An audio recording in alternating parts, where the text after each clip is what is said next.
कुछ रिवीजन किए थे कहीं आप लोग? पहले बताइए क्या रिवीजन किए, ईमानदारी से बताइए। क्या क्या हो चुका था?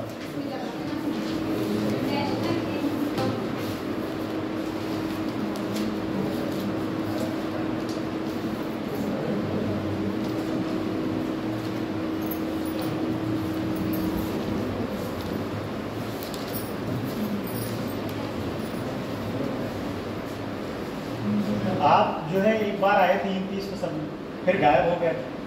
क्या नाम आपका? कौशल मिश्रा। मिश्रा जी, मैं आप तो आते रहते। कहाँ गायब थे आप? घर पे? चलिए,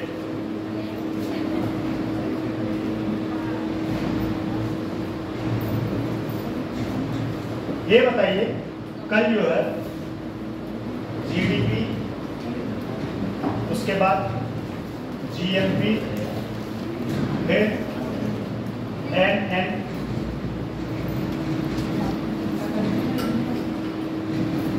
एनएनपी, इतने चीजों के बारे में बताया। अब मैं आप लोगों से एक एक लोगों से, ठीक है? ये बीच वाला कहीं छोड़ दिया, पीछे बैठे मजा आता है। दो लोग बैठे हैं। अच्छा, दो लोग बैठे हैं, ठीक। देखिए, जीडीपी के बारे में पहले बताइए, जीडीपी क्या है? डेफिनेशन भी लिखवाए थे, मैं समझाया भी था। मेरा नाम मत डुबोइए, वैसे मेरे ऊपर तलवार चल रहा है। ये आप लोगों की रिस्पॉन्सिबिलिटी है कि उसको जो है निभाइए, और मेरे नाम को मत डुबाइए, ठीक है? मेरा साख आप लोगों के ऊपर है, ठीक है? तो साख को बचाइए। साख मतलब समझते हैं क्या होता है? क्या होता है? क्या होता है साख? साख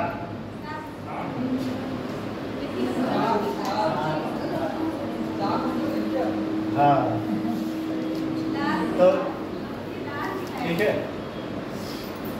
तो उम्मीद मैं करता हूँ कि आप लोग जो है मेरे साथ मेहनत करिए और इतना भरोसा रखिए। ये मैं बार बार इसलिए बोलता हूँ, इससे आसान शब्दों में अगर कोई इकोनॉमिक्स पढ़ा दे तो मैं कह दूँ कि मैं छोड़ दूंगा पढ़ाना। सच में इतना मुझे अपने आप पे भरोसा है।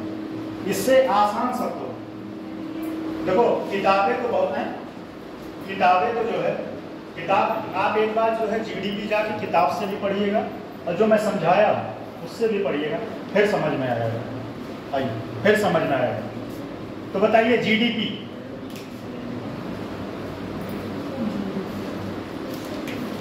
नोट्स पलटने का अब ये टाइम नहीं है।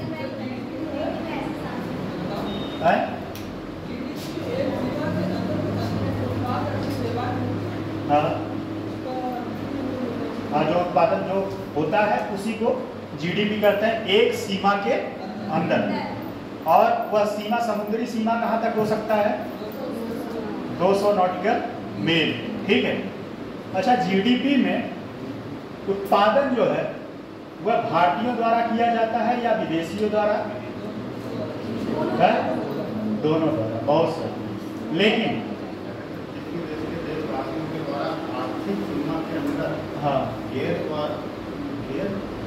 नागरिक और नागरिक के द्वारा एक वित्तीय वर्ष में सीमा के अंदर एक वित्तीय वर्ष में वस्तु के अंतिम मूल्य उत्पादन। अच्छा हाँ, एक चीज और, अंतिम मूल्य बताए थे कि नहीं? अंतिम मूल्य शायद उसके पहले ही मैंने बताया।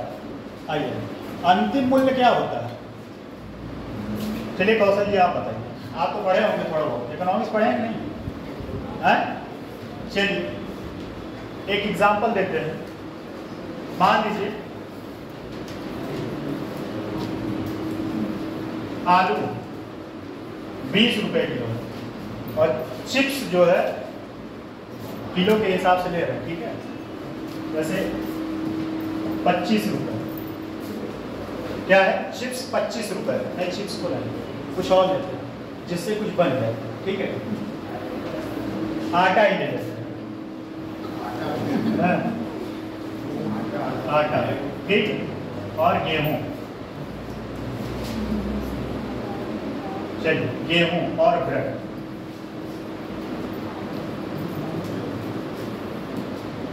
गेहूं का प्राइस मान लो 10 रुपए है, इसका जो है 12 और इसका 20, तो जीडीपी में किसको कंसीडर करें? ब्रेड वाला है, क्योंकि ब्रेड जो है ये क्या है? अंतिम उत्पाद है। लेकिन इसके पहले क्या होता था? सारे पे टैक्स लगता था, इसीलिए क्या कहा जाता था? Double tax. दिमाग खोल के पढ़ा करो। और एक बात और बताएं, यहाँ बैठ के दिमाग खोल के पढ़ोगे फायदा होगा, ठीक है, और नहीं पढ़ोगे तो नुकसान होगा। मेरा कुछ नहीं जाने वाला है, तो नुकसान कहीं ना कहीं आप ही लोगों का। अपना नुकसान करने से क्या मतलब है? सच बता रहे हैं, मेरा एक पैसे का रत्ती भर नुकसान नहीं, और ना तो मुझे इतना पैसे का वो है। भगवान दया प्रभु के पास ठीक ठाक संपत्ति है, तो पैसे के पीछे मैं भागने वाला नहीं हूँ, है, तो इतना मुझे टेंशन है नहीं। तो मन लगा के पढ़ा करो, और ये प्रयास करो कि मतलब जो बताएं उसको पढ़ने का एक बार घर पे जाके पढ़ने का बैग वैग लेके बैठे हो। जाना है क्या? हम क्या जाना है तो फिर तो जीडीपी। अब इसमें कौन सा अंतिम जो है कौन सा? ये ब्रेड वाला, ठीक है। अब आते हैं जीएनपी। जीएनपी क्या होता है? फुल फॉर्म बताते चलिए, आप बताइए एसपी जी, बताइए जीएनपी का फुल फॉर्म।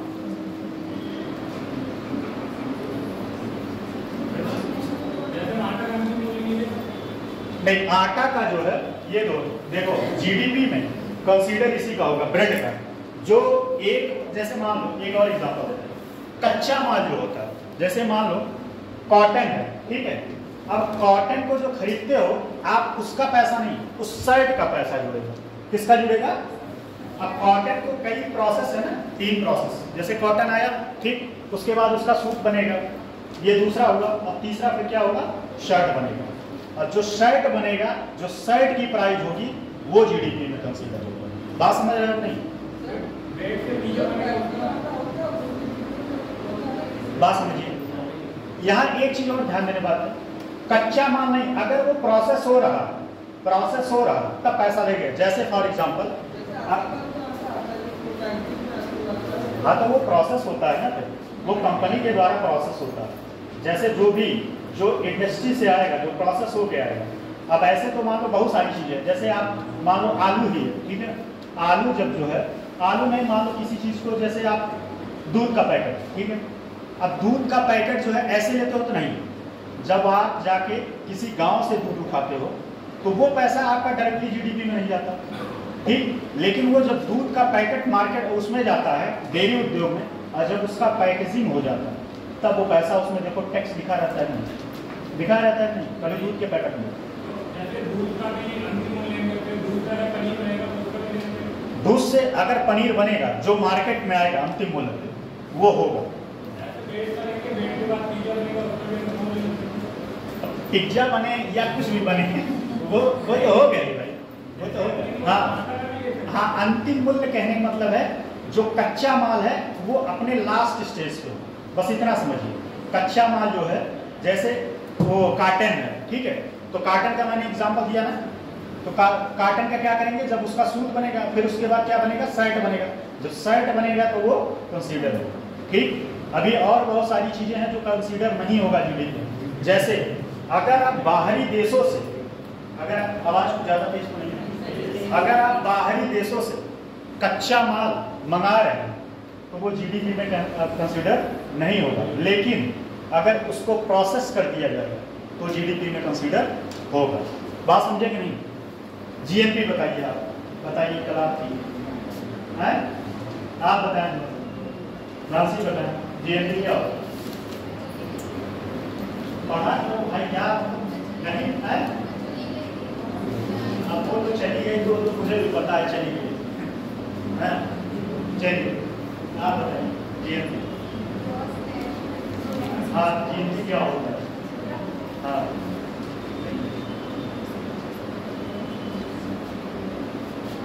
अगर इतने आसान शब्दों में इतना आसान तरीके से बताया और उसके बाद ना बता तो दिक्कत है। चलिए आप बताएं। आप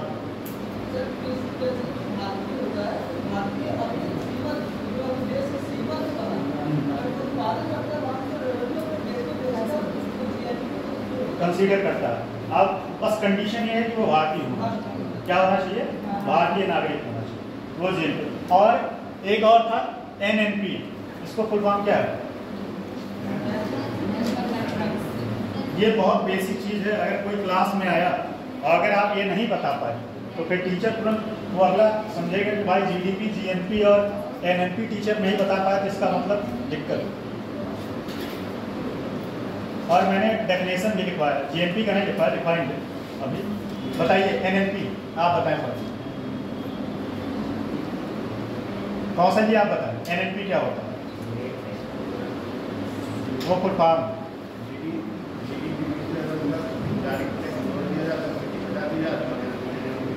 हाँ, और उसमें एक चीज़ और, उसमें सब्सिडी तो ठीक है, उसमें घर्षण जो होता है, फ्रिक्शन या कह सकते हैं हरास, ठीक है, हरास मूल्य को घटा दिया जाता है, तो क्या होता है? वो NNP होता है। इतनी बात समझ में आएगी। और एक और हुआ था हिंदू रेट ऑफ हिंदू, ये क्या बोले थे? ग्रोथ, हिंदू ग्रोथ रेट, ठीक है। तो हिंदू ग्रोथ रेट जो है कितने से कितने % था? 3 से कितना था? 4.5। और ये कॉन्सेप्ट कब आया? 1900 नहीं, सुनिए, देश के आजादी से लेके, देश के आजादी से लेके और 1990 तक ये चलता रहा। इस कॉन्सेप्ट में मैंने कल बताया था, आप लोग लिखे नहीं। क्या होता है? लोगों के अंदर एक संतुष्टि की भावना कि भाई पैसा रख के क्या करना। और सही बात है, पहले एक सेट कपड़ा होता था, गांव के सारे लोग जो है उधारी मान मान के बारात करते थे। हैं, कभी याद है नहीं? आपके बाबा उबा और जो है पिताजी तो नहीं कह सकते, पिताजी तो इस जमाने के, बाबा उबा तो लोगों के पास 1-2 सेट कपड़े हुआ करते थे और उसको बाकायदा रखते थे। जब कहीं जाते वाते थे तब उस कपड़े को निकालते थे। और अगर मान लो कोई एक सेट कपड़ा और सिलवा लिया तो अगर किसी शादी रिसेंट में पड़ गया, क्योंकि पैसा उस टाइम ये पढ़ाएंगे, सबसे मज़ा आएगा जब वो पढ़ाएंगे मुद्रास्फीति। जैसे आप लोगों को लगता है ना कि पैसे का वैल्यू आज ज़्यादा है, कुछ नहीं, जब वहाँ जाएंगे तो वो बताएंगे पैसे का वैल्यू पहले ज़्यादा था, आज कम। वो दोनों का अंतर बताएंगे कि कैसे ज़्यादा है, कैसे कम है। तो कहने का मतलब ये है कि हिंदू उस टाइम क्या लोगों के दिमाग में था कि लेके संपत्ति सृजन करके जाना ही, तो हम क्यों इतना कमाएं, मतलब ये कह सकते हैं संतुष्टि की भावना। क्या थी? संतुष्टि की भावना। इसी वजह से उस आज़ादी से लेकर और 90 तक भारत में ग्रोथ रेट थोड़ा कम था। क्या था?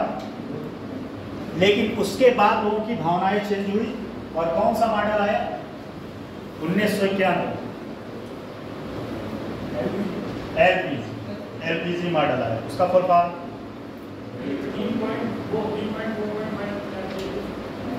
3.3 से 4.5 तक ये ग्रोथ रेट था। ये ग्रोथ रेट था उस उतने के दर पर। बताइए, एक औसत निकाला गया था, ये हर साल का नहीं। देखो, अगर किसी, इसका बात और समझ लीजिए, किसी प्लेयर का अगर आप मान लो, एवरेज पढ़े हो कि नहीं आप लोग, अगर किसी प्लेयर के 10 साल के करियर का, ठीक है, 10 साल के करियर का एक औसत निकालेंगे तो क्या करेंगे, उसका एक औसत देखेंगे और उससे डिवाइड कर देंगे जितनी पारी वो खेला। जैसे मान लो उसने 100 इनिंग खेला, क्रिकेट से एग्जाम्पल लेते हैं, वह 100 मैच खेला और टोटल वो जो मान लो 1000 रन बनाया। अब उस 100 से 1000 में 100 से डिवाइड कर देंगे तो उससे पता चलेगा कि पर मैच उसका औसत कितना। तो ये औसत के तरीके से बात समझे कि नहीं? हिंदू ग्रोथ रेट और 1 2 3 चीज और है, जीडीपी डिफ्लेटर।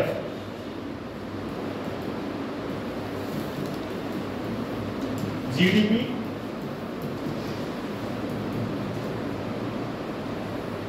कौन बता सकता है जीडीपी डिफ्लेटर क्या होता है? जीडीपी डिफ्लेटर एक कह सकते हैं कि महंगाई मापने का एक तरीका है। क्या है? महंगाई मापने का तरीका है। और इसको मापने के लिए पहली बात तो आपको पता होना चाहिए रियल जीडीपी और नॉमिनल जीडीपी। क्या है? नॉमिनल, रियल जीडीपी और नॉमिनल जीडीपी। जैसा कि मैंने बताया, रियल जीडीपी कैसे निकालते हैं और नॉमिनल जीडीपी मैंने कल ही बताया। क्या बताया? आधार वर्ष, हाँ रियल वाला आधार वर्ष कौन सा है? 11। उसको कब अपनाया गया? ये क्वेश्चन आया हुआ एग्जाम में 2015 से अपनाया गया, 2015-16, 15 से। ठीक। आधार वर्ष का कहने का मतलब रियल जीडीपी का मतलब क्या होता है और नॉमिनल जीडीपी का। मैंने एक एग्जांपल बास्केट का एग्जांपल लेके बताया था, कल ही बताया था। नॉमिनल जीडीपी में ऐसा होता है कि वस्तु उत्पादन ज़्यादा है, वस्तु की कीमत ज़्यादा बढ़ जाती है, इसमें जीडीपी ग्रोथ होती है।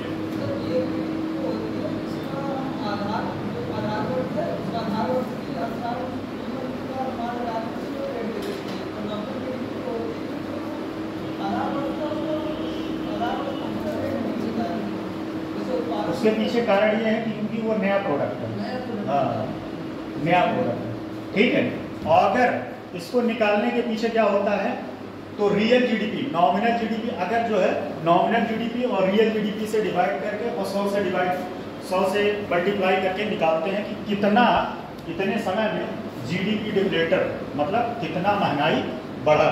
ठीक है, बात समझ रहे हो कि नहीं? कोई कंफ्यूजन तो नहीं है? थोड़ा लिख लो तो बताएं और लिखिए।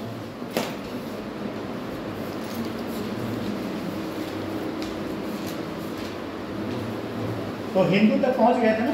हिंदू नहीं लिखे था, लिख लो।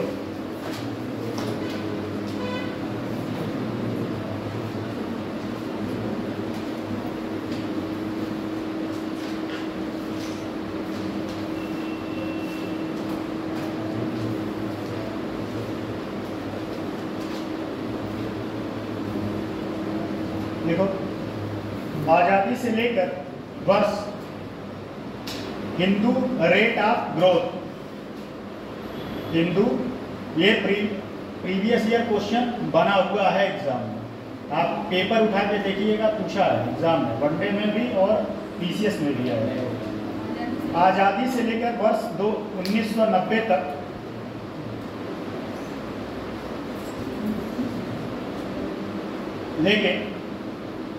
आज़ादी से लेकर वर्ष 1990 तक भारत में जीडीपी में समृद्धि दर, ये थोड़ा सा करेक्शन कर लीजिएगा, ये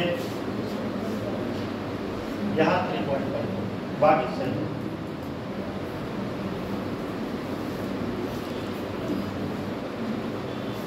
उन्नीस सौ 1990 से भारत में जीडीपी में समृद्धि दर औसत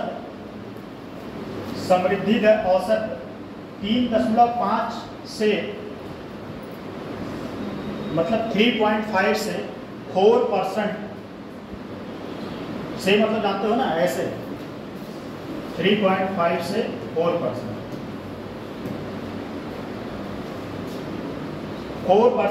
के बीच रही।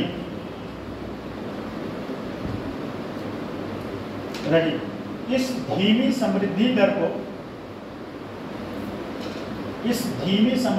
को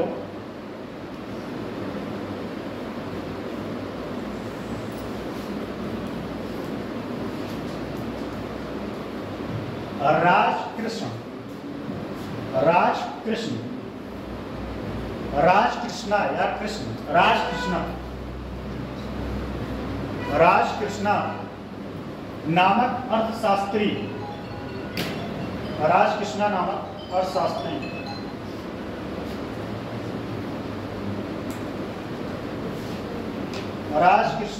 अर्थशास्त्री,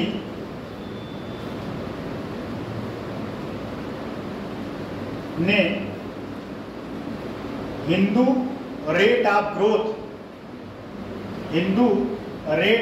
से संबोधित किया।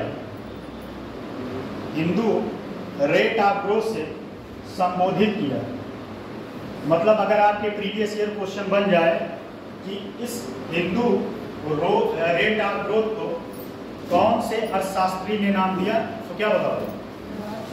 हाँ, राजकृष्णा। ठीक,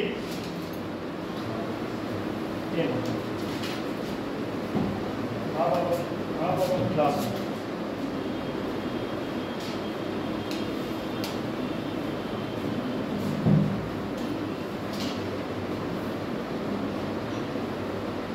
हो गया, पूरा उनके अनुसार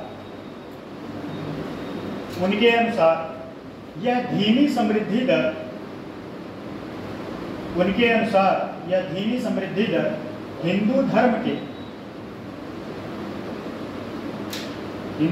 के मान्यताओं के कारण है।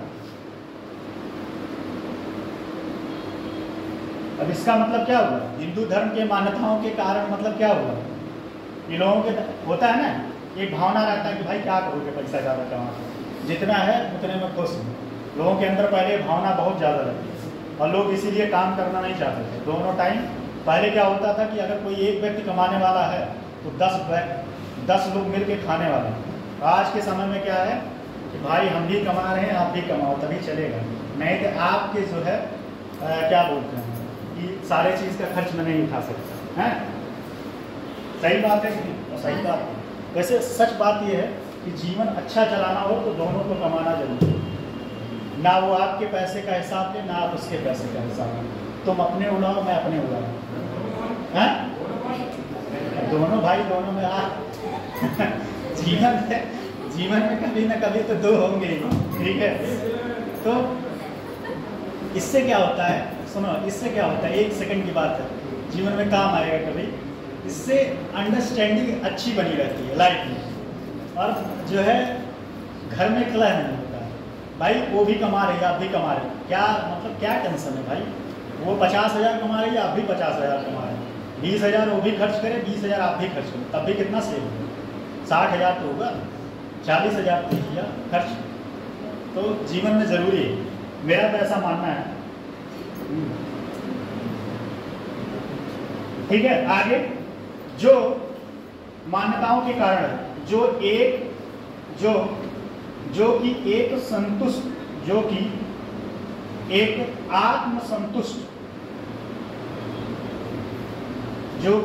आत्मसंतुष्ट धर्म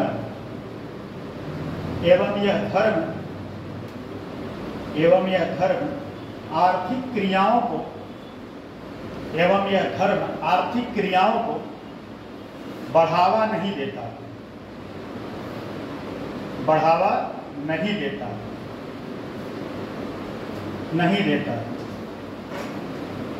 पूर्व अन्य अर्थशास्त्रियों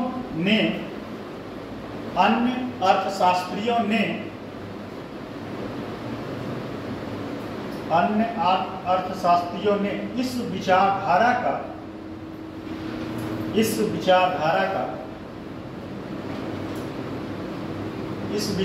का खंडन किया एवं इस धीमी समृद्धि दर के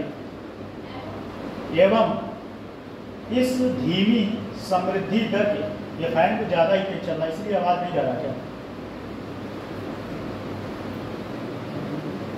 इस धीमी समृद्धि दर के लिए सरकार की आर्थिक नीतियों को जिम्मेदार बताया। अच्छा, सरकार की आर्थिक नीतियों को जिम्मेदार कैसे बताया? इसका मतलब क्या होगा?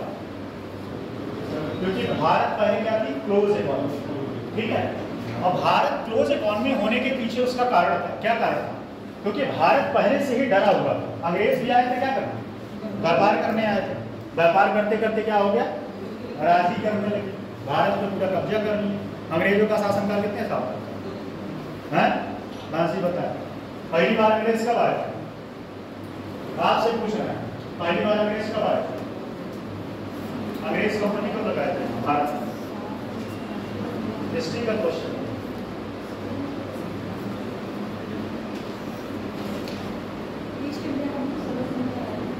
कब?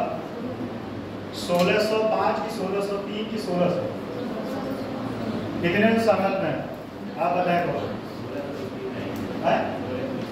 16। ईस्ट इंडिया कंपनी जो है भारत में अपने साम्राज्य का स्थापना किस युद्ध के बाद माना जाता है?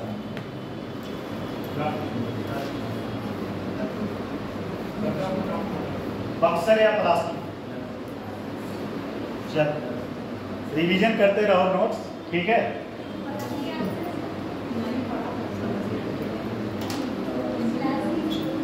अब लिखिए सकल राष्ट्रीय उत्पाद जीएनपी। कल आप लोगों ने बहुत समझा था, थोड़ा कष्ट लीजिए फिर समझाएंगे इसके बाद टॉपिक। आज ये टॉपिक को फिनिश करना है। इसमें 2-3 पॉइंट और बचा है। एक है कुजनेट वर्ग, कुजनेट कर, और एक और है किन्स लॉ। ये आपके प्रीलिम्स के लिए काफी इंपॉर्टेंट है। जॉन मेनार्ड किन्स, ये लॉ बहुत इंपॉर्टेंट है। ठीक है, तो पहले देखिए कौशल जी आप कल आए नहीं थे और ये 2-3 दिन से क्लास चल रहा है। ठीक है, तो अगर आपको थोड़ा दिक्कत होगा तो मैं ऑफिस में बैठा रहूँगा, आप आके मुझसे बात कर सकते हैं। पीछे बैठ जाके समझाना थोड़ा टफ है क्लास बैठ। हाँ, क्लास के बाद आप आइएगा, जो भी आपको डाउट होगा जहाँ तक पढ़ाएं वहाँ तक आप पूंजीवादी अर्थव्यवस्था, साम्यवादी अर्थव्यवस्था, मिश्रित अर्थव्यवस्था, ये सब सारा हो चुका है। आप भी आइएगा। ठीक है, तो बता दें सकल राष्ट्रीय उत्पाद, ग्रॉस नेशनल प्रोडक्ट, सकल राष्ट्रीय उत्पाद, ग्रॉस नेशनल प्रोडक्ट, जीएनपी की गणना। और पूरनपुर वाले बच्चे नहीं आ रहे हो, बताओ भाई कि चल रही है क्लास। आप लोगों कांटेक्ट में है कि नहीं? कांटेक्ट में है, बताइए कि आए क्लास करें, कम से कम लोगों का नुकसान ना हो। क्लास में संख्या बढ़ाइए। ठीक है, क्लास में संख्या बढ़ाइए और क्लास को इंटरेस्टिंग बनाना हमारा जिम्मेदारी है। बस आप संख्या बढ़ाइए। इकोनॉमिक्स खेलते खेलते समझाएंगे, ये भरोसा रखिए। जीएनपी की गणना और परिभाषा दोनों ही एक दूसरे से आंशिक रूप से भिन्न है। अगर आपने लिखा है, उमेश जी आपने लिखा है तो आपको बहुत ज़रूरत नहीं है, लेकिन जो नया पॉइंट मिले उसको लिख लिया जाए। ठीक है, रूप से भिन्न है। परिभाषा के अनुसार एक देश की कंपनियां,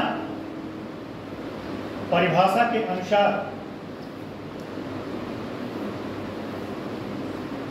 एक देश की कंपनियां यों उस देश की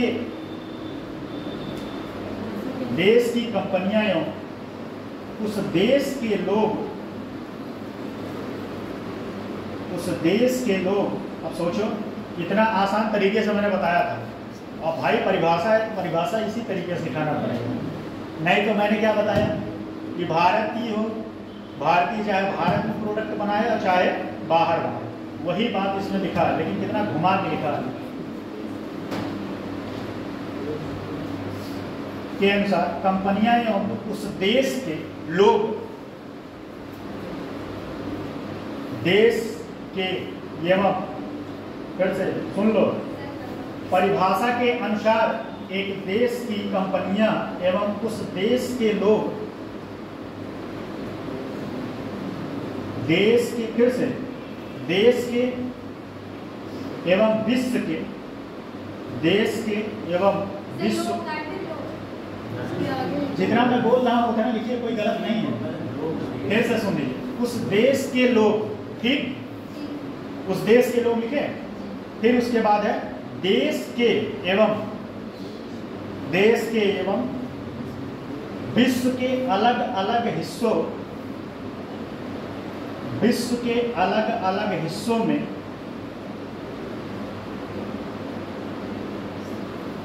जो उत्पादन कर रहे हैं, जो उत्पादन कर रहे हैं, जो उत्पादन कर रहे हैं अथवा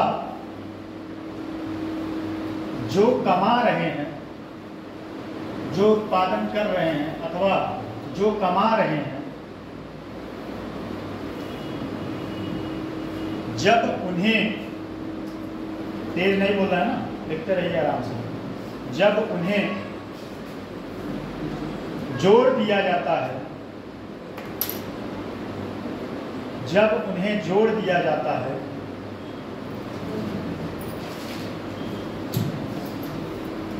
तब देश का जीएनपी, तब देश का जीएनपी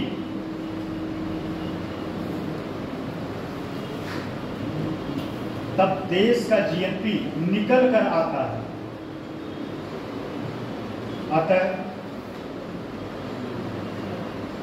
अतः जीएनपी की गणना में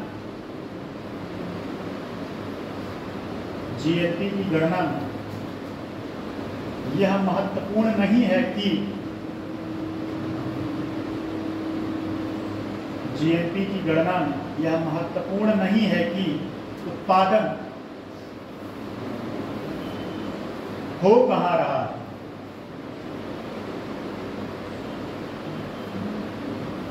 अतः जीएनपी की गणना में यह महत्वपूर्ण नहीं है कि उत्पादन हो कहाँ रहा है। महत्वपूर्ण यह है कि उत्पादन कर कौन रहा है। इस पूरे लाइन का सार 2 शब्दों में है, भारत के निवासी, ठीक, भारत की सीमा या भारत से बाहर, ठीक है। कंडीशन ये है कि भारत का निवासी होना चाहिए। जो भी प्रोडक्ट बना रहा है या जो कमा रहा है, अगर वह भारत में पैसा आता है तो उसको जीएनपी में कंसीडर करें। इतना घुमाने का पेज का बस इतना सा सार है एक लाइन, ठीक है। पैराग्राफ चेंज करके लिखिए, लेकिन भाई डेफिनेशन आना चाहिए। पता चला डेफिनेशन, एग्जाम्पल तो समझा दें लेकिन डेफिनेशन के बारे में भी एग्जाम में पूछ ले तो फिर कैसे करोगे। और पहली बात तो ये है कि आपको मेंस देना है। मेंस कितने लोगों के दिमाग में चलता है, पहले बताओ, हाथ उठाओ, हाथ उठाओ, कितने लोगों के दिमाग में मेंस चलता है। बस ये 3-4 लोग हैं और सारे लोग क्या हैं, टाइम पास कर रहे हैं। हाथ उठाओ, एकदम पंखे छू जाए, आप हाथ उठाओ, पंखे छू जाए। कितने लोग हैं मेंस जो सपना देखते हैं मेंस लिखेंगे? 1 2 3। आप तो ऐसे उठा रहे हैं जैसे लॉ ऑफ अट्रैक्शन जानते हो कि नहीं? लॉ ऑफ अट्रैक्शन बहुत तेज काम करता है। अगर आप रोज रात को ये इमेजिन करके सो कि हम एसडीएम बन रहे हैं तो पक्का पूरी कायनात आपको एसडीएम बनाने में जुट जाएगी। ये इस मूवी का डायलॉग नहीं है, कौन सा? ओम शांति ओम। अगर आप किसी चीज़ को शिद्दत से चाहो तो पूरी कायनात उसको जुटाने मिलाने में लग जाती है। तो ये बात तो सच है कि अगर आपने शिद्दत से चाहा तो आपको एसडीएम बनने से कोई रोक नहीं सकता, लेकिन दिमाग यहाँ होना चाहिए, ठीक है। चलो आगे, जीएनपी की गणना, जीएनपी की गणना इस परिभाषा से थोड़ी भिन्न है। जीएनपी की गणना इस परिभाषा से थोड़ी भिन्न है। अलग अलग देशों में भारत की कंपनियां एवं भारत के लोग, अलग अलग देशों में भारत की कंपनियां एवं भारत के लोग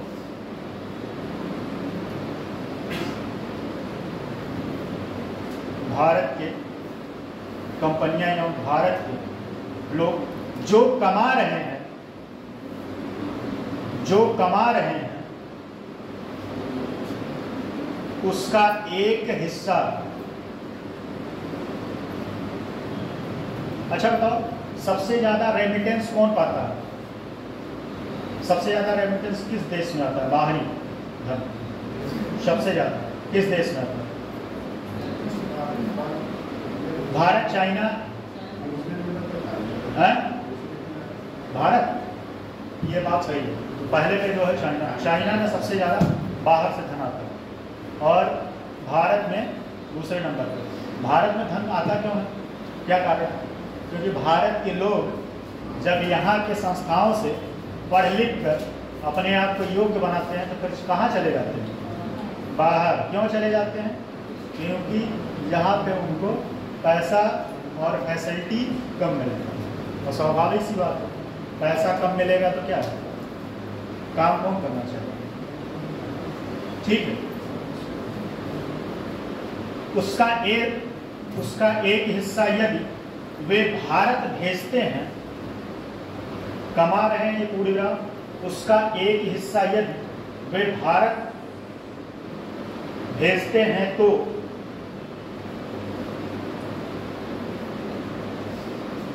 तो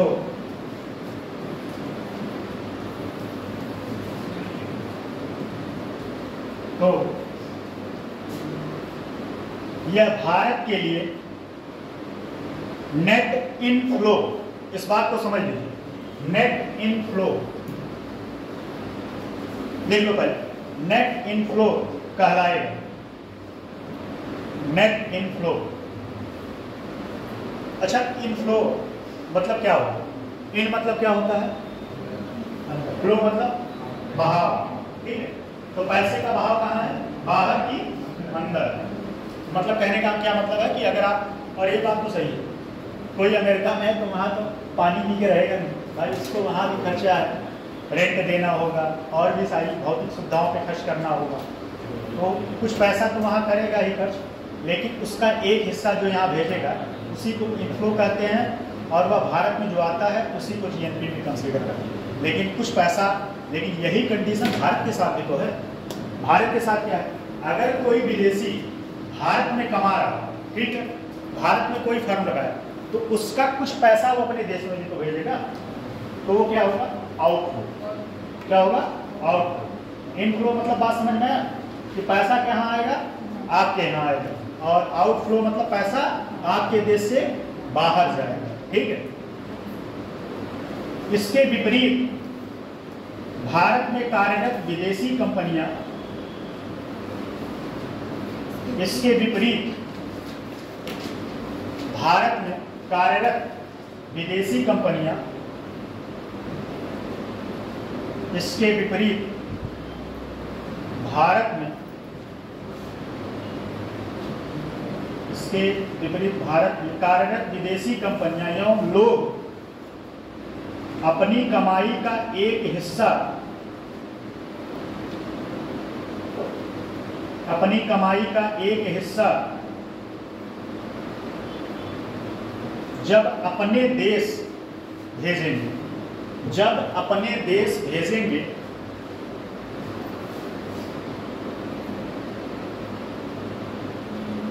अपने देश भेजेंगे, तो उसे आउटफ्लो, नेट आउटफ्लो, तो उसे नेट आउटफ्लो कहा जाएगा, नेट आउटफ्लो कहा जाएगा। मतलब कहने का मतलब यह है कि अब जो भी जीएनपी है, प्योर जीएनपी, जैसे अब इसका एक और एग्जांपल, सिंपल सा एग्जांपल दे रहा हूं। जैसे मान लो आपने दूध, ठीक है, दूध क्या है? दूध को गर्म करते हैं। अब गर्म करते करते उसको खोआ निकालने के लिए क्या करना पड़ेगा? उसका पानी को जलाना पड़ेगा।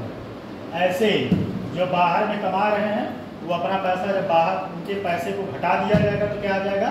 नेट आ जाएगा, ठीक है। लिखिए आगे, हो गया। इसका फार्मूला लिख लीजिएगा, GNP is equal to, GNP is equal to GDP, GNP is equal to GDP minus net outflow minus net outflow, net outflow plus net inflow, net inflow plus net inflow.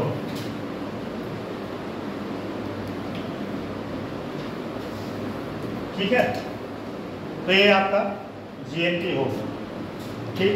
अगला है निवल राष्ट्रीय उत्पाद, net national product. इसका 2 लाइनों में मैंने समझाया था। क्या समझाया था?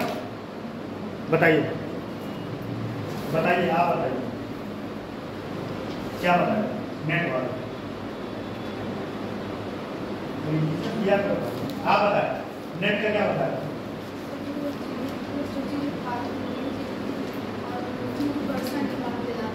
मतलब हरास, हरास। अब हरास क्या हो सकता है? बताइए, हरास क्या हो सकता है?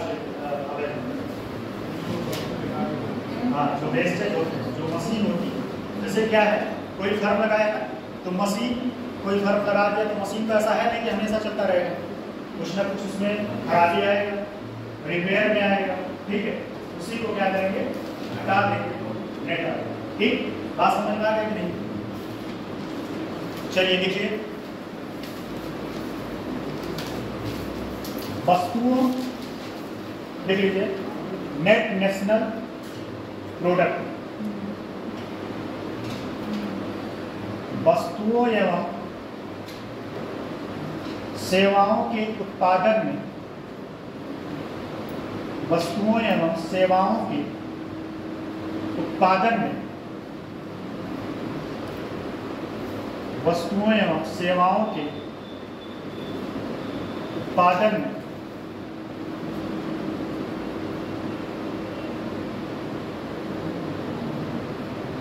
एक मैं टेलीग्राम चैनल बनाने वाला हूँ, तो उस पर जो है आप लोग ज्वाइन कर लीजिए, उस पर मैं कंटेंट दूंगा, ठीक है। इस कंटेंट का लाभ उसी को मिले जो कंटेंट जो यहाँ मेहनत कर रहा है, ठीक है। तो उस पर अभी तो बनाया नहीं है, आज या कल में बन जाएगा, तो मैं यहाँ पे दूंगा, आप लोगों को बोल दूंगा लिंक, उस पर आप ज्वाइन कर लेना, ठीक है। और वहाँ आपको बहुत सारी चीज़ें और भी प्रोवाइड करा दूँगा, मेरे पास बहुत सारा चीज़ है, पैसे के अलावा देने के लिए, पैसा देने के लिए नहीं, पैसा मेहनत से आता है, ठीक है। अगर पैसा मिल जाएगा ना तो उस पैसे की वैल्यू आप नहीं समझोगे, ठीक। वस्तुओं एवं सेवाओं के उत्पादन में मशीनों, वस्तुओं एवं सेवाओं के उत्पादन में मशीनों एवं उपकरणों, टूल्स, उपकरणों या उपकरण का प्रयोग होता है, का प्रयोग होता है। इस पूरी प्रक्रिया में, इस पूरी प्रक्रिया में यह मशीन एवं उपकरण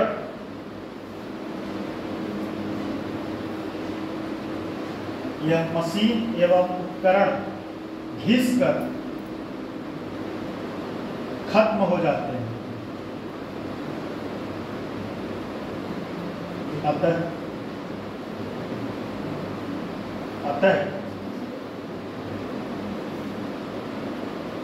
भविष्य में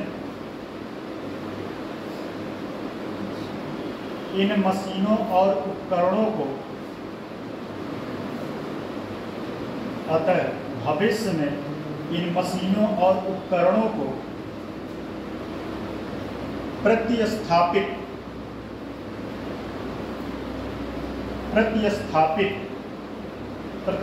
मतलब क्या होता है,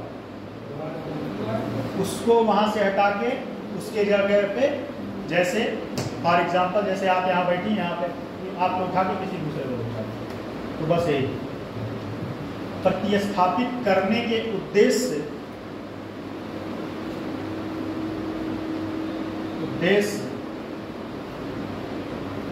एक कंपनी अपने राजस्व का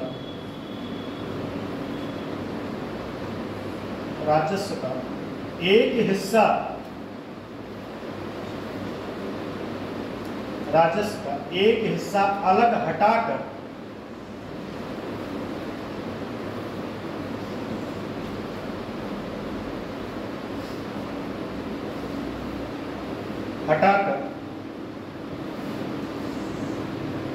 राजस्व का एक हिस्सा हटाकर रखती है, कूटग्राम, इसे मूल्य ह्रास कहते हैं। एक हिस्सा हटाकर रखती है, इसे मूल्य ह्रास कहते हैं।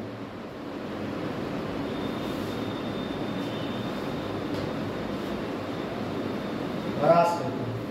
अच्छा सोचिए कंपनी कितना होशियार है कि अगर मान लो कोई चीज, कोई प्रोडक्ट बनाने उसका कास्ट मान लो कितना आ रहा है, 200-300, तब भी वो सब सारा जोड़ बैठा के लेती कितना है, 1000। ठीक है, कल मैंने एक शूज़ का एग्जांपल दिया था, 23 लाख का शूज़ है। अब उसको एक दिन गूगल करेंगे, उसका नाम बहुत रेयरेस्ट ऑफ रेयरेस्ट, मेरे ख्याल से भारत में वो सिर्फ जो सिंगर बादशाह नहीं है उसी के पास है, और वो भी तब लिया था जब वो 6.5 लाख था। आज प्रेजेंट में उस शूज़ का प्राइस 23 लाख रुपए है।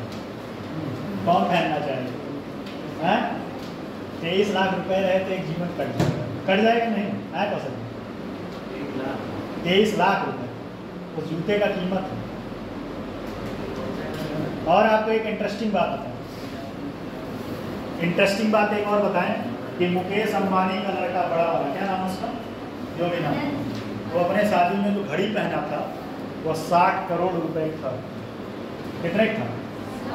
60 करोड़ 60। और वो भी घड़ी पेटेंट होता है। उसका ऑर्डर दे के वो मुश्किलें 5-10 घड़ी ही से बनता है, इसलिए उसका ब्रांड है।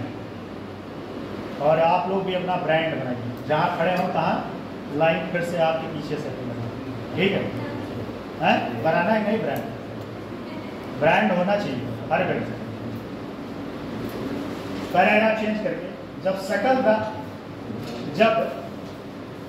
सकल अर्थात पैराग्राफ चेंज करके जब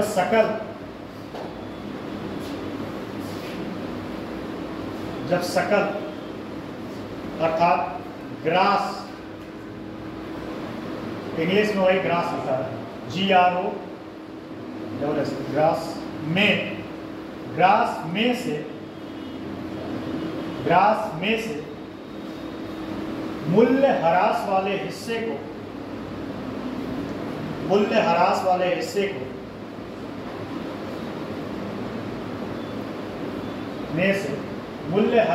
हिस्से को हटा देते हैं, तब जो शेष बचता है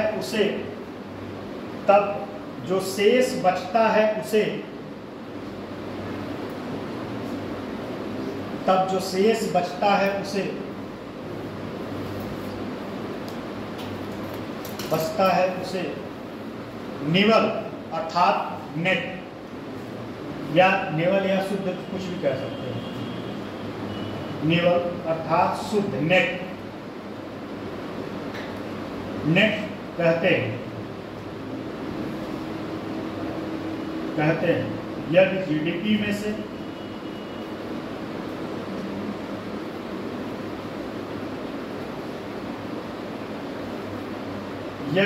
जीडीपी में से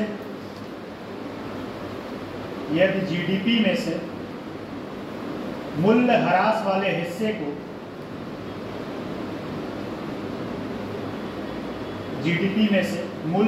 वाले हिस्से को हटाया जाता है, तब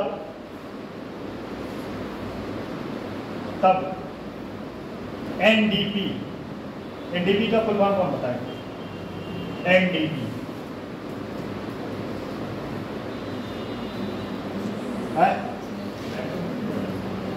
नेट डोमेस्टिक प्रोडक्ट, ठीक है? और इसके बारे में थोड़ा समझिए। नेट डोमेस्टिक प्रोडक्ट मतलब आपके भारत के सीमा के अंदर जो भी प्रोडक्ट बन रहा है कुछ ना कुछ तो नुकसान होगा ही, ठीक है? और उस नुकसान वाले हिस्से को जब उसमें से हटा देते हैं, किसमें से? जीडीपी में से, तो क्या मिल जाता है? Net GDP. क्या मिलता है? नेट।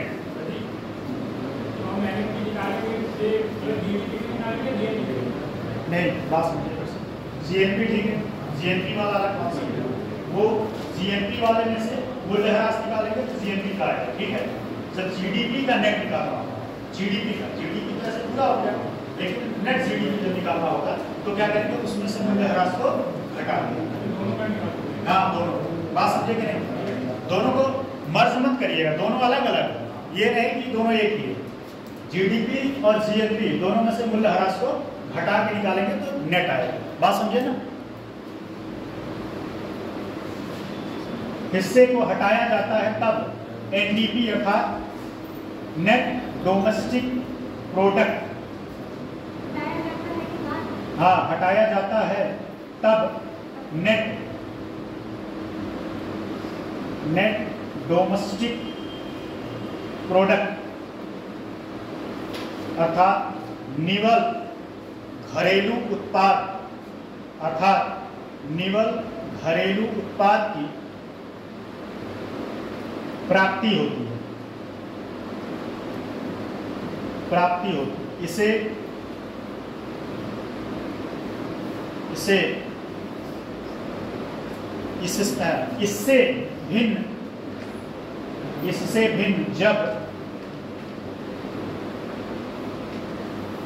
भिन्न जब मूल्य ह्रास वाले हिस्से को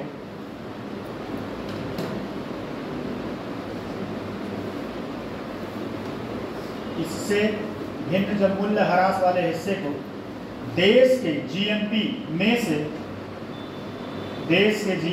से घटाया जाता है, तब क्या निकलेगा? देश के जीएनपी में से घटाया जाएगा तो क्या निकलेगा? मूल्य ह्रास वाले हिस्से।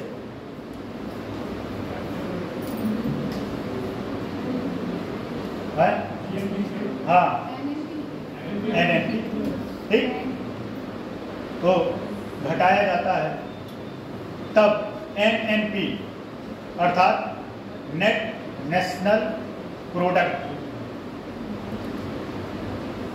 अथवा निवल राष्ट्रीय उत्पाद की प्राप्ति होती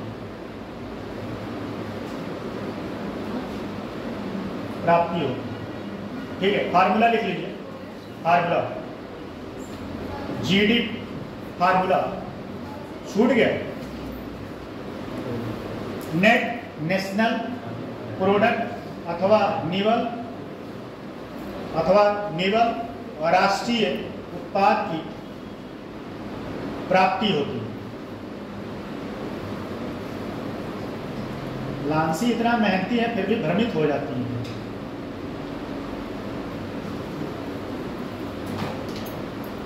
राष्ट्रीय उत्पाद की प्राप्ति होती है, देखो जीएनपी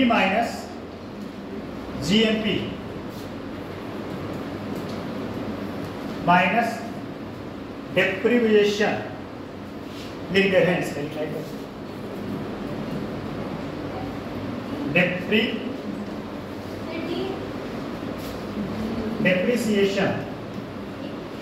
डेप्रिसिएशन मतलब घर्षण या ह्रास। DEP गलत स्पेलिंग लिखे हैं क्या? हाँ सही तो लिखे हैं, DEPRECIATI सही तो लिखे, इजिकल टू NNP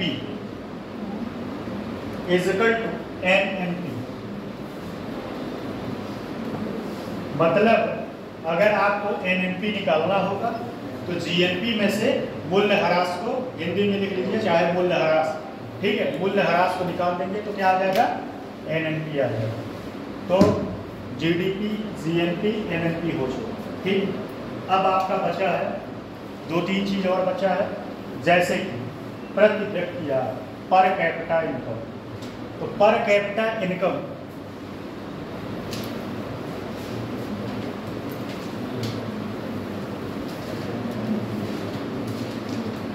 आय, प्रति व्यक्ति आय बताओ कैसे निकालेंगे? और किसी देश की प्रति व्यक्ति आय जितनी अच्छी होती माना जाता है कि वह देश ग्रोथ करता है। लेकिन इसमें एक इसमें बहुत बड़ा फॉल्ट ये है, समझिए, एक एग्जांपल देके समझा रहा हूँ। पहले तो समझो प्रति व्यक्ति आय कैसे निकलता है। टोटल नेशनल इनकम जो है उससे आपकी आबादी को, भारत की आबादी को डिवाइड करें, ठीक है, बात समझिए। जैसे मान लो अगर आपका टोटल नेशनल इनकम एग्जांपल बता रहे हैं कितना है 1000 और आपकी आबादी कितनी है? आपकी आबादी मान लो 10,000। कौन बताएगा? मैं थोड़ा जल्दी बताइए कितना है, कितना है? 0 पॉइंट कितना आएगा? अरे इसको ऐसे ऐसे काटो, ठीक, तो पॉइंट बनाएगा। कौन बोला 0 पॉइंट है? 1 2 3 1 में 10 से डिवाइड करेंगे भाई, यही तो आएगा। मैं भी BSc मैथ्स से हूँ, ठीक है, इतना हल्के मत लो। BSc मैथ्स से हैं तो इतना मतलब आप समझ रहे हो कि हमको मैथ नहीं आते, चल समझ लो, ठीक है, ये बात तो ऐसे बोल दिया।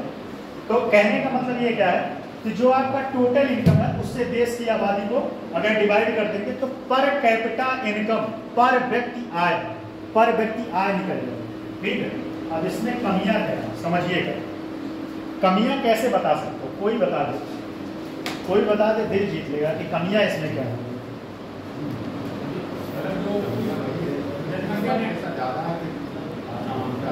हाँ, ये बात है।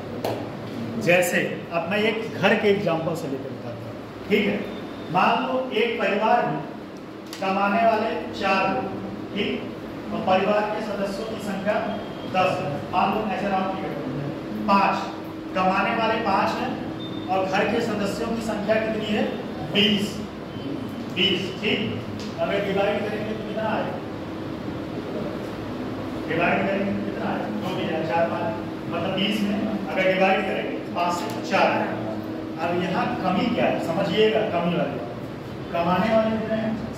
5, लेकिन यहाँ 20 परिवार का जो है कहने का मतलब ये है, इसमें टेक्निकल पॉइंट ये है, कहने का मतलब ये है कि पर कैपिटा इनकम में उनका भी इनकम निकल जाता है जो कुछ नहीं करता। बात समझे कि नहीं? समझ में आया कि नहीं? फिर से समझाया आपको? बात पहुंचा कि नहीं जहां तक मैं पहुंचाना चाह रहा था? क्या पहुंचाना चाह रहा था बताइए, एक बता दिए, बताइए इसमें क्या लूप हॉल है? एक परिवार में 4 सदस्य 3 कमाते हैं, किसी कमाता है उसका वही आ जाता है जितना, तो वही चीज भारत में ये कमी। और इससे जानते हो क्या होता है? जो असमानता की खाई है वो बढ़ जाती। भारत में क्या है, बहुत सारे, एक ऐसा तबका है कि जिसके पास बहुत धन है, ठीक है, लेकिन बहुत सारे ऐसे लोग हैं जिनके पास धन की कमी है। ठीक है, धन की कमी, मेरे पास भी धन की कमी है, तो धन आ जाता है, विचार आ रहा हो गया। ठीक, तो ये समझ में आया कि पर कैपिटा इनकम, इसको लिखवा दें, चलो लिख लो। प्रति व्यक्ति आय, प्रति व्यक्ति आय, कोई पूछेगा तो बता लोगे कि नहीं प्रति व्यक्ति आय क्या है, और इसकी कमियां बता लोगे नहीं? बताइए आप, बता लेंगे। इतने टेंशन में क्यों लग रहा है? चेहरा उतरा हुआ है, कोई समस्या जीवन में? ये यहाँ पे हर समस्या का निदान है। जीवन है, एंजॉय करिए। हमारे कितना, कभी मेरे चेहरे पे देखते हो आप लोग परेशान हैं? मुस्कुराते रहते हैं, ये होना चाहिए। जीवन में समस्याएं चाहे जितना आए यार, एक बार तो जीवन मिला, चले जाना है, क्या टेंशन लेना, जो होगा देखा जाएगा। अपना कर्म करो, बस कर्म पे भरोसा रखो। कर्म अच्छा होना चाहिए, बाकी सब चीजें भगवान पे छोड़ो।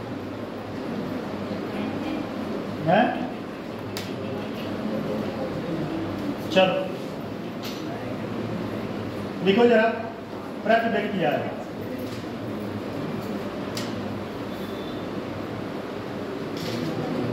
प्रति व्यक्ति आय, यह अवधारणा भी एक मिनट, प्रति व्यक्ति आय, पर कैपिटा इनकम, जब देश लिखेगा, जब देश के राष्ट्रीय आय को, जब देश की राष्ट्रीय आय को उस देश की आबादी से, जब देश के राष्ट्रीय आय को उस देश के आबादी से, उस देश के आबादी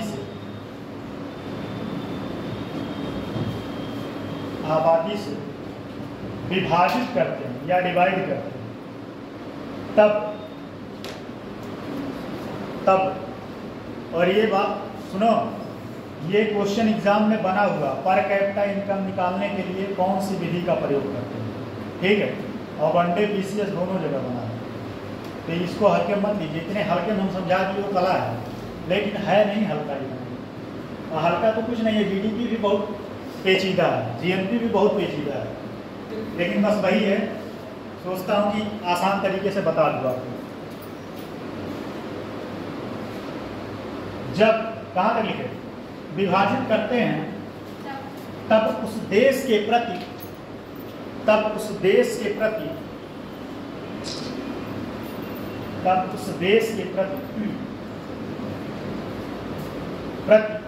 व्यक्ति आय की प्राप्ति होती है। तब उस देश के प्रति व्यक्ति की आय की प्राप्ति होती है। यह उस देश में एक व्यक्ति के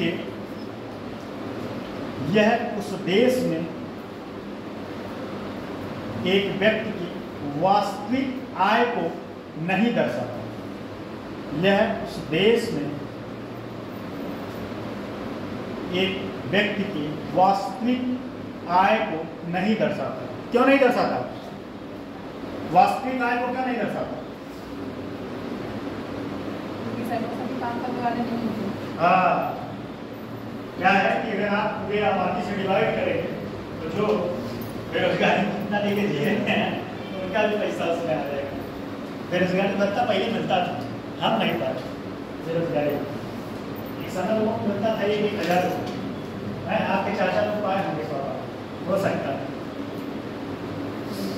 ठीक, तो इसमें कमियां यही है कि आप डिवाइड करते हैं और उसमें सारे लोगों का आता है जो बेरोजगार पड़े हैं, जो आपके घर में सिर्फ उनका 2 काम है, खाना, सोना और गांव में जाके ताश खेलना है। ऐसे बहुत सारे लोग होंगे गांव में, हैं कि नहीं? हमारे गांव में तो हैं, आप लोगों के तो पता नहीं। और ये सब पलते हैं किसमें?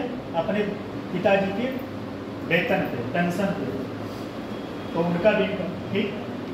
फिर यदि एक देश की आबादी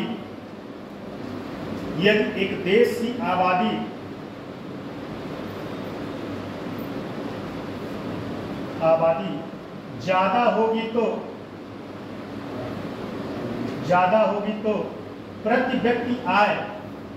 अच्छा, एक चीज बताओ, यहाँ अगर किसी देश की आबादी ज्यादा होगी तो प्रति व्यक्ति आय ज्यादा होगा कि कम? बताइए, प्रति व्यक्ति आय ज्यादा होगा कि कम?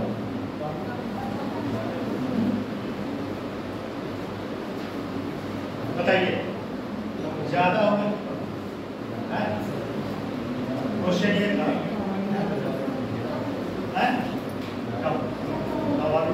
स्वाभाविक सी बात है भाई, है कम हो। अब सारे लोग बोल रहे हैं कम हो।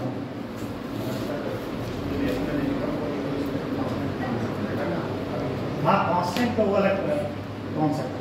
ठीक, यदि एक देश की आबादी ज्यादा होगी तो प्रति व्यक्ति आय स्वतः कम दिखेगी, स्वतः कम दिखेगी। यही कारण है कि स्वतः कम दिखेगी। यही कारण है कि IMF के अनुसार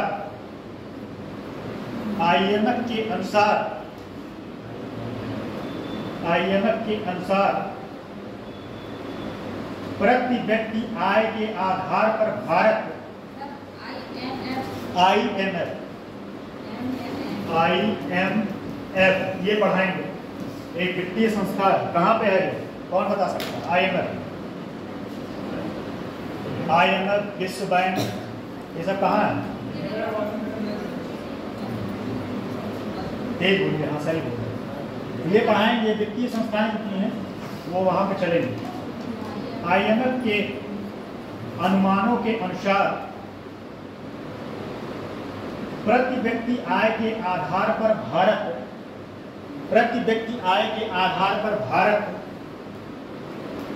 141वें मतलब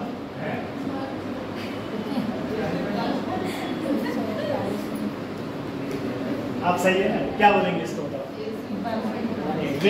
हमारे यहाँ 141वें बोलेंगे। ठीक है, 141 रैंक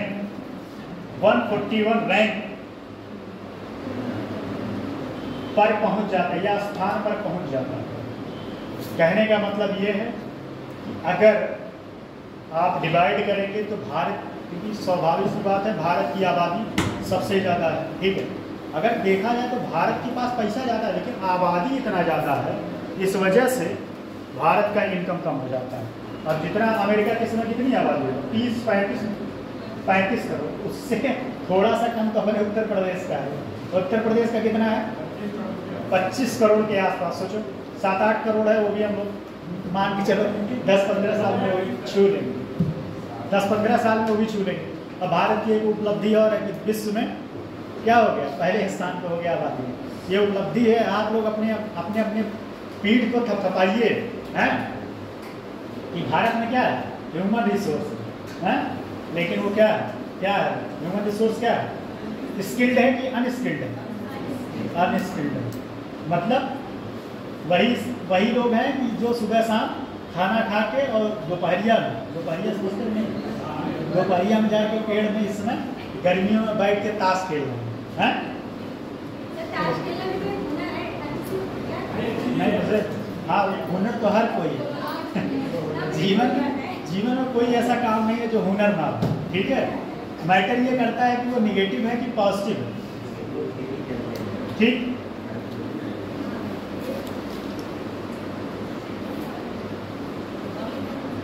चलो ये तो हो गया।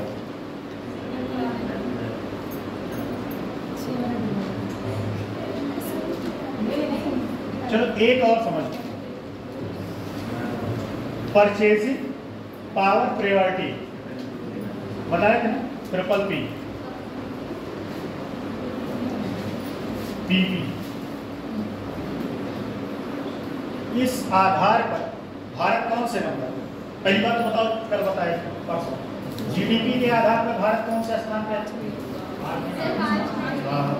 और इसमें कौन सा स्थान पे है, तीसरे पे कि दूसरे? कितने लोग थर्ड के टेबल में? जब इतने लोग हैं तो भाई इतने लोगों के साथ ऑडियंस के साथ जाते हैं, ऑडियंस के साथ जाते हैं, ठीक है, थर्ड स्थान। लेकिन एक बात समझो, भारत की जीडीपी कितनी है इस समय वर्तमान में, कितना 3.5 के आसपास, इससे थोड़ा इधर।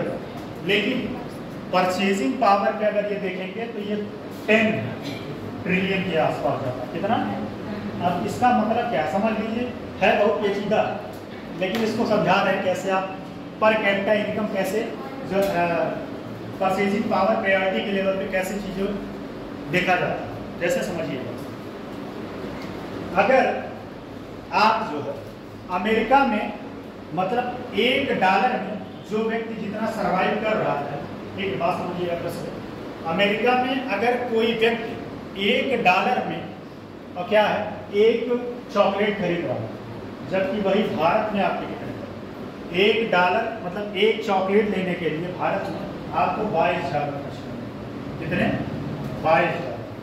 बात समझ रहे हो नहीं? मतलब फिर से समझिए, अगर आपको जीवन निर्वाह करने के लिए जितने पैसे की जरूरत है, ठीक, जितने पैसे की जरूरत है, मान लो अगर भारत अमेरिका में कोई $1,000 में जीवन निर्वाह कर रहा है, लेकिन आपके वही भारत में अगर आप आए तो जीवन निर्वाह के लिए कम से कम 10,000 या 20,000 रुपये खर्च। कितने होंगे? 10,000 या 20,000 पर, मतलब परचेजिंग पावर प्रायोरिटी इसी को कहते हैं। परचेजिंग पावर प्रायोरिटी मतलब $1 की कीमत आपके अमेरिका के अकॉर्डिंग कितना है। जैसे $1 की कीमत परचेजिंग पावर पे बता रहे हैं भाई, डॉलर की कीमत नहीं बता रहे, डॉलर इधर उधर होगा। मतलब अगर आप अमेरिका में या कह सकते हैं भारत में आपको कोई मार्केटिंग करना है तो जो चीज़ वहाँ वो $1 में खरीद रहे हैं, आपको उसके लिए $22 खर्च करना पड़ेगा। बात समझे नहीं? समझ में आया कि नहीं? नहीं समझ में आया? कितने लोगों को समझ में आया? ये अगले टेक्निकल है इसलिए आसान बता रहे थे, तो ये क्या समझ में आया? आपको इतना टेंशन में समझ नहीं आ रहा है क्या? पूरा दिन पढ़ाई उतना नहीं समझ में आया? हाँ, तो क्या इतना हमारा मेहनत सब बेकार हो गया। देखो, अच्छा थोड़ा लिखो तो भैया और समझाते हैं, हो सकता है लिखने से थोड़ा समझ में आए। वास्तविकाय कैसे निकालें? बास्केट, हाँ बास्केट विधि को कह रहे हैं। मैं कह रहा हूँ वास्तविकाय कैसे निकालें? जैसे देख दिया गया ऐसे वास्तविकाय के लिए वार्षिक वास्तविक अच्छा वास्तविक रियल, अच्छा रियल और नॉमिनल तो दोनों बताएगा। मतलब आई कैपिटल इनकम कितने वास्तविक में कैसे निकालते हैं? तो मतलब ये ना वो मैं एक टॉपिक था उसमें संभावित जीडीपी, तो उसको मैंने लीव इसलिए कर दिया, मुझे इम्पोर्टेंट नहीं लगा, वो वही से संबंधित था। देखो दो होता है, एक संभावित होता है जीडीपी, एक रियल जीडीपी होता है। तो संभावित जीडीपी मतलब कहने का मतलब ये होता है, बात समझ में आई? नहीं, संभावित जीडीपी मतलब जैसे आपके यहाँ जो भूमि है, जो लैंड है, जो सारी चीजें हैं, उसका एक अनुमान लगाया जाता है। लेकिन प्रत्यक्ष में देखा जाए तो जैसे सिंपल सी बात है कि अगर किसी व्यक्ति की काम करने की क्षमता जितनी है वो उतने पोटेंशियल के साथ, उतने एनर्जी के साथ काम नहीं करता, तो क्या होगा? वह रियल होगा उसका। मान लो आप जो है 10 किलोमीटर दौड़ सकते, लेकिन आप दौड़ कितना रहे हैं? 5 किलोमीटर। तो संभावित जीडीपी में क्या है कि जो आपके यहाँ देश में भूमि, लैंड, जमीन, ये सब सारी चीजें इसको कंसीडर किया जाता है, लेकिन सारा चीज जो है आप उससे सारे चीज से तो इनकम आ नहीं रहा। क्यों नहीं आ रहा? जैसे बहुत सारी जमीनें हैं कि जो फालतू का पड़ी, उस पर आपने कोई प्रोडक्ट नहीं लगाया या फिर वो उर्वरक नहीं है, लेकिन वो है ना संभावित। और वास्तविक क्या होगा? जिस जमीन, जिस भूमि, जिस मकान से आपको पैसे मिल रहे हैं वही वास्तविक होगा। इतनी बात समझे नहीं? देर से समझे हैं? मुझे लग जाता है कि कुछ कंफ्यूजन हो रहा है, नहीं समझ बहुत समझा रहा। आप लोगों को घर से आ जाते हैं, आपके मान लीजिए कितने बीघे खेती है, मान लो सपोज करो किसी के पास 10 बीघे खेती, ठीक है, उमेश जी के पास सबसे ज़्यादा है, कितना है? मान लो 50 बीघे। आपके 50 बीघे वास्तविक संभावित है, ठीक है, ये अनुमान है, लेकिन आपकी खेती कितने पे होती है ये वास्तविक है। मतलब आप जितने चीज़ों का यूज़ कर रहे हो, ठीक है, जितने चीज़ों का यूज़ कर रहे हो वो वास्तविक होगा। और संभावित क्या होगा कि भाई इनके पास 20 बीघा खेती है, लेकिन मैटर ये करता है कितने पे फार्मिंग हो रही है, कितने पे कृषि हो रही है। जैसे आपके पास बहुत सारा लैंड है, लेकिन कितना यूजफुल है ये मैटर करता है। बात समझ में आए? कोई डाउट है? ये मैं ज़्यादा इम्पोर्टेंट नहीं लगा इसलिए मैं छोड़ दिया था, लेकिन हम कहे बता ही दें। देखिए इस क्रय क्षमता की तुलना, क्रय क्षमता की तुलना परचेजिंग पावर प्रायोरिटी पीपीपी, मेरा उद्देश्य है कि आप लोगों को समझ में आना चाहिए। अब वो चाहे जितना टाइम लग जाए एक टॉपिक के लिए, कोई वो नहीं, ठीक है, क्योंकि इकोनॉमिक्स, एक बात और समझिए, इकोनॉमिक्स एक ऐसा सब्जेक्ट है कि आपको रटना नहीं पड़ेगा, बस सारा खेल कॉन्सेप्ट का है। अगर आपको समझ में आया, क्यों कौशल जी समझ में आ रहा है? हैं? ईमानदारी बोल रहे हो ना? कल क्लास में आओगे कि नहीं? नहीं आओगे? क्यों? हैं? सर बताएंगे? आप बताओगे? अच्छा, हमसे कोई समस्या है कि कोई जीवन का समस्या है? अच्छा, ठीक ठीक। चलिए, इस अवधारणा के अंतर्गत इस लिखेगा, इस अवधारणा के अंतर्गत एक देश की मुद्रा, इस अवधारणा के अंतर्गत एक देश की मुद्रा की क्रय क्षमता, इस अवधारणा के अंतर्गत एक देश की मुद्रा की क्रय क्षमता की तुलना अमेरिका की डॉलर की क्रय क्षमता के साथ इस अवधारणा के अंतर्गत, इस अवधारणा के अंतर्गत, अवधारणा के अंतर्गत एक देश की मुद्रा, एक देश की मुद्रा की क्रय क्षमता की तुलना अमेरिकी डॉलर अमेरिकी डॉलर की क्रय क्षमता के साथ की जाती है।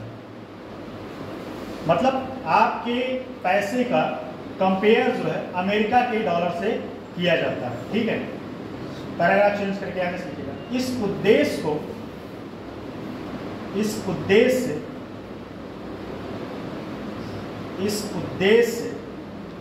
दो बास्केट तैयार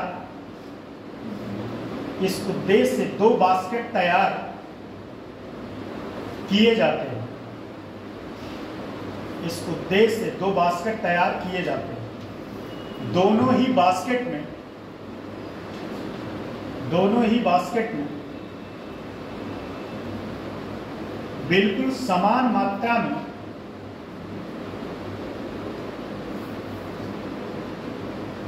में कुछ अनिवार्य वस्तु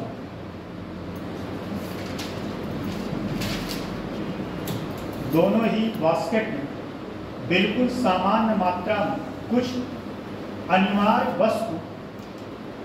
अनिवार्य वस्तुओं एवं सेवाओं को रखा जाता है।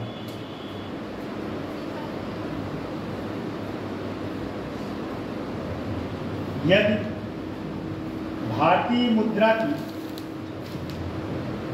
क्रय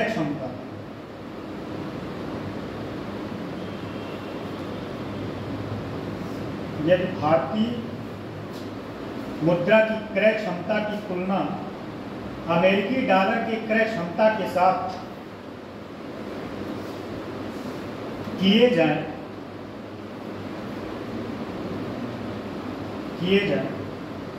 तब इनके लिए इन दोनों बास्केटों में किए जाएं, तब इनके लिए इन दोनों बास्केटों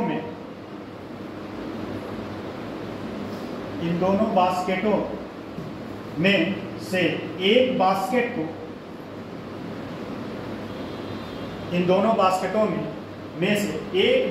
को भारतीय मुद्रा, जबकि दूसरे बास्केट में अमेरिकी डॉलर रखा हो। अर्थात अगर कोई वस्तु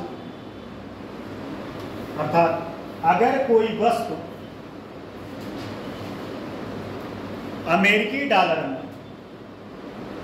जो एक डॉलर में मिलता है, वही वस्तु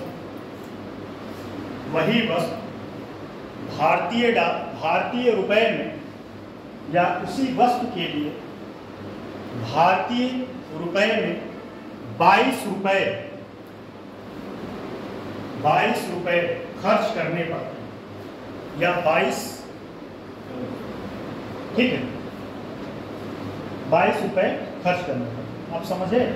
मतलब अगर कोई चीज आप $1 में खरीद रहे हैं, तो अमेरिका अगर उसको $1 में खरीद रहा है, तो आपको उसी चीज के लिए 22 रुपया देना पड़ेगा। इसका कहने का मतलब सिंपल सी बात है कि आपका मुद्रा अमेरिका की डॉलर से कमजोर है। ठीक है, समझे कि नहीं? 2 टॉपिक और बचा है, उसके बाद ये नेशनल इनकम और उसके बाद जो है क्या नाम है, ये अर्थव्यवस्था की भूमिका, ये चैप्टर क्लोज होता है। ठीक है, 2 टॉपिक में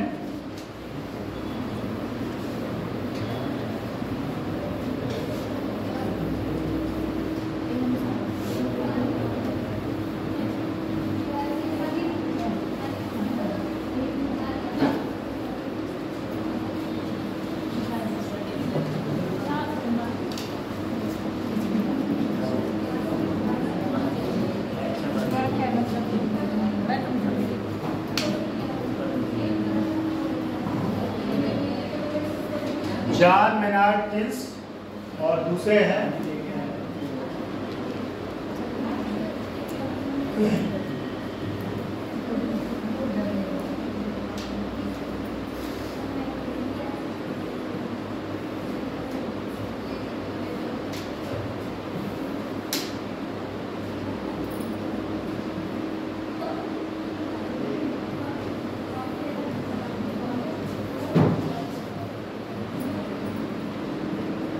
कुजनेट कर।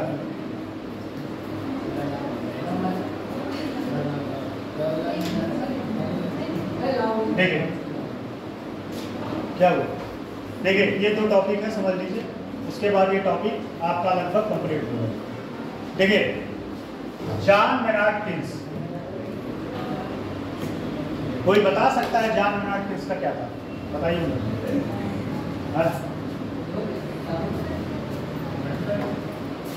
कोई बता सकता है जॉन मेनार्ड किन्स का क्या कॉन्सेप्ट था? भारत की इकोनॉमी इन्हीं के फार्मूले पे चलती है, कौन बता सकता है?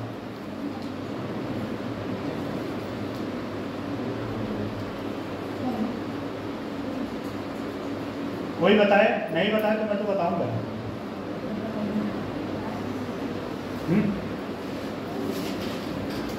अब कुजनेट को इन्वायरमेंटल बोलते हैं, इन्वायरमेंटल कुजनेट कर, ठीक। तो पहले तो कुजनेट का समझो। कुजनेट का मतलब, कुजनेट ने क्या कहा कि अगर किसी देश का प्रोग्रेस हो रहा तो पर्यावरण का दोहन होगा, ठीक है, पर्यावरण का दोहन होगा। लेकिन एक स्तर तक पहले तो क्या होता है कि देश को प्रोग्रेस करने के लिए सरकार क्या करता है, ढील देता है कि आप जो है औद्योगिक इकाइयों को पर्यावरण में छूट देता है, जिससे आपके देश का विकास हो। लेकिन जब विकास उच्च स्तर पे पहुंच जाता है, ठीक है, उच्च स्तर पे पहुंच जाता है, तब जो है क्या करते हैं, फिर देश की जो सरकार है या कह सकते हैं जो कंपनी, जो पर्यावरण को लेके बहुत सारी संस्थाएं हैं, वो कहती हैं कि आप अपने देश में पर्यावरण की सुरक्षा के लिए नियम कानून बनाएं। क्या बनाएं? नियम कानून बनाएं। तो फिर क्या होता है, एक बार फिर से समझिएगा कि ये इनका जो है कुजनेट का पूछा है कि ये इनका कॉन्सेप्ट या सिद्धांत किससे संबंधित है? तो पर्यावरणीय विकास से संबंधित। मतलब आपके देश का विकास होने के साथ साथ पर्यावरण को क्षति न पहुंचाए, पर्यावरण को क्षति न पहुंचाए। इसका मतलब यह है कि अगर आपके देश का विकास हो रहा है तो पर्यावरण को क्षति पहुंचेगी। कैसे पहुंचेगी बताइए, कैसे पहुंचेगी?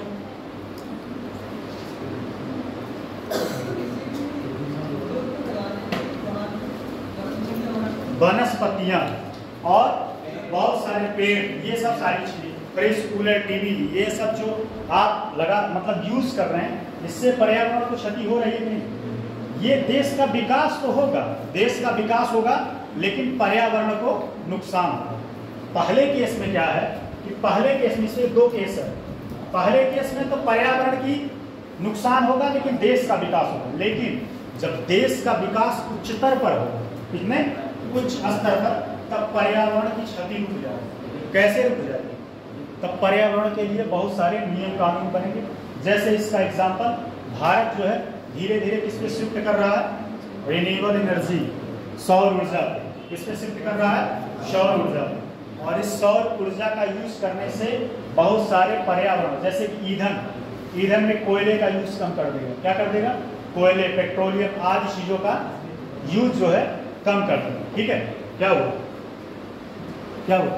सर बास्केट बोले बास्केट मतलब टोकरी। हाँ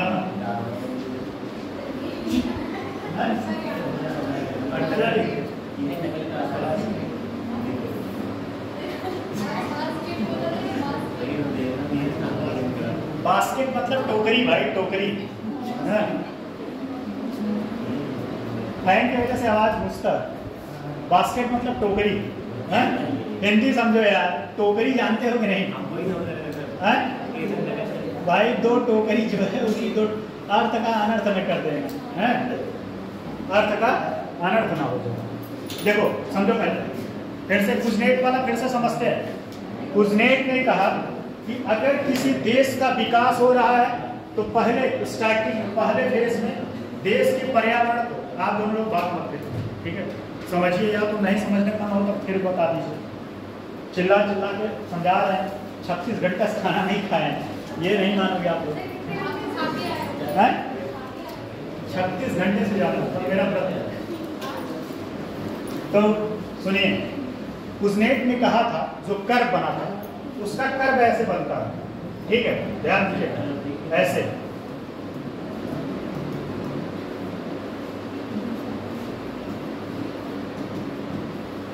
देखिए कुजनेट का कर्व, कुजनेट ने बोला था कि अगर पहले केस में किसी देश का विकास हो रहा है तो पर्यावरण को क्षति होगी, और पर्यावरण को क्षति इसलिए होगी क्योंकि देश के विकास के लिए सरकार थोड़ा छूट दे जा रही है या प्राकृतिक संसाधनों का थोड़ा बहुत दोहन कर सकते हैं।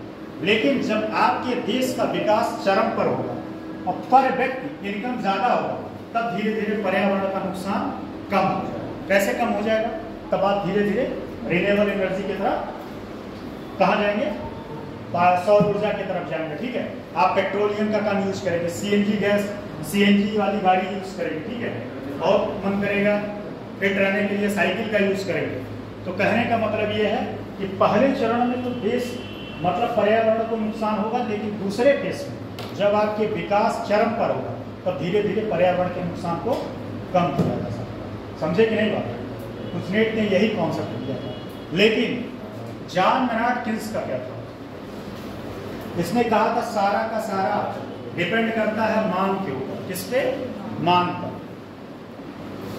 मांग।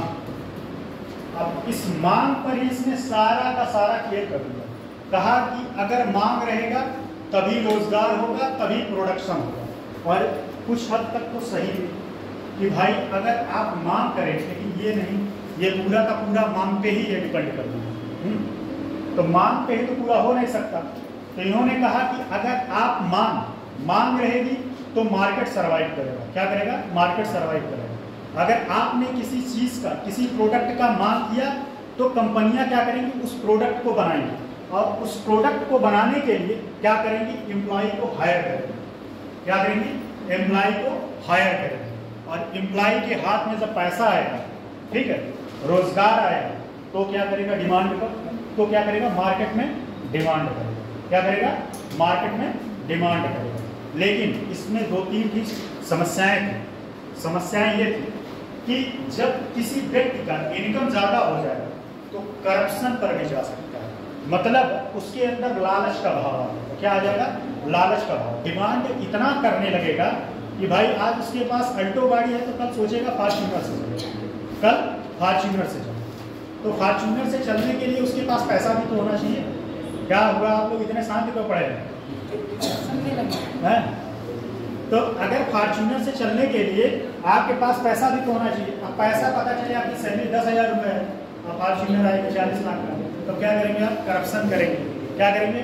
करप्शन करेंगे। ये सब समस्याएं इसमें होती हैं। किसमें? जॉन मेनार्ड किन्स में। इसका एक ही, बस इसका सारा का सारा क्या किस पे है? डिमांड पर। अगर आप डिमांड करेंगे तो सप्लाई होगा, डिमांड करेंगे तो सप्लाई होगा, सप्लाई होगा तो रोजगार मिलेगा। रोजगार मिलेगा। क्यों रोजगार मिलेगा? क्योंकि प्रोडक्ट बनाने के लिए उसको हायर करना होगा। बात समझ में आ गई?